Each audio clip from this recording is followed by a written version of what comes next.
ভারতীয় সংস্কৃতিতে রামায়ণ একটি চিরন্তন মহাকাব্য। ছোট থেকে বড় প্রতিটি প্রজন্ম এই গল্পের সঙ্গে বড় হয়েছে। রাম, সীতা, লক্ষ্মণ এবং রাবণের রোমাঞ্চকর যাত্রা তাদের কল্পনা শক্তিকে অনুপ্রাণিত করেছে। বহুবার চেষ্টা হয়েছে সিনেমায় এই মহাকাব্যিক কাহিনীকে জীবন্ত করার, তবে সাফল্য সবসময় আসেনি।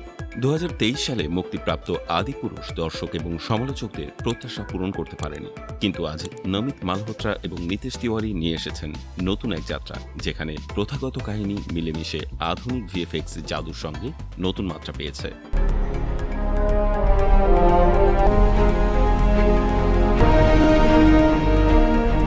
আজ মুম্বাইয়ে উন্মোচিত হয়েছে রামায়ণের টিজার। দর্শক প্রথমবার দেখবেন রণবীর কাপুরকে রাম চরিত্রে, সঙ্গে সাই পল্লবীকে সীতা, যশকে রাবণ, সানি দেওয়ালকে হনুমান এবং রবি দুবেকে লক্ষ্মণ চরিত্রে। এটি শুধু একটি টিজার নয়, এটি একটি মহাকাব্যিক কল্পনার পুনর্জন্ম, যেখানে দর্শকরা তাদের প্রিয় গল্পকে নতুন আকারে এবং নতুন দৃষ্টিভঙ্গিতে দেখতে পাবে।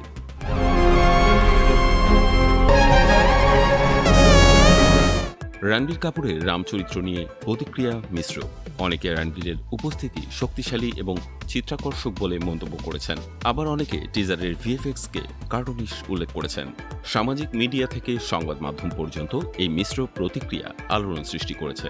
কেউ কেউ বলছেন এবার সত্যি রামায়ণকে পর্দায় এক নতুন জায়গায় দেখা যাবে, আবার কেউ কৌতূহলী প্রশ্ন তুলেছেন, এই ভিএফএক্স কি আসলে এই মহাকাব্যকে গর্বিতভাবে ফুটিয়ে তুলতে পারবে?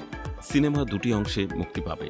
পার্ট 1 মুক্তি পাবে অক্টোবর 2026 দীপাবলির আগে, আর পার্ট 2 মুক্তি পাবে অক্টোবর 2027। যৌথ প্রোডাকশন বাজেট প্রায় 4000 কোটি টাকা, যা এটিকে ভারতীয় সিনেমার ইতিহাসে বৃহৎ প্রযোজনার মধ্যে অন্যতম করে তুলেছে।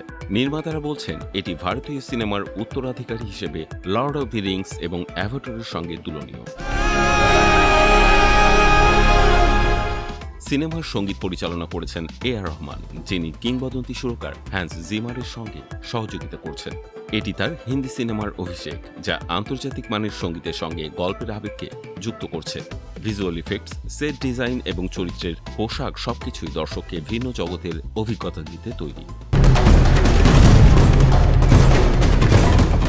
গত সপ্তাহে লস অ্যাঞ্জেলসের নির্বাচিত দর্শকদের জন্য টিজার প্রদর্শিত হয়। নির্মাতারা বিশ্বাস করেন সিনেমা কেবল ভারতীয় দর্শকদের জন্য নয়, আন্তর্জাতিক পর্যায়েও ভারতের সিনেমার ক্ষমতা প্রদর্শন করবে। নমিত মালহোত্রা সিনেমাটিকে Lord of the Rings, Avatar এবং গ্ল্যাডিয়েটরের সঙ্গে তুলনা করেছেন স্কেল ও আকাঙ্ক্ষার দিক থেকে। রামায়ণ পার্ট 1 কেবল একটি সিনেমা নয়, এটি দর্শকদের জন্য এক মহাকাব্যিক অভিজ্ঞতা, যা ভারতীয় চলচ্চিত্র ইতিহাসে নতুন এক অধ্যায় লিখতে চলেছে।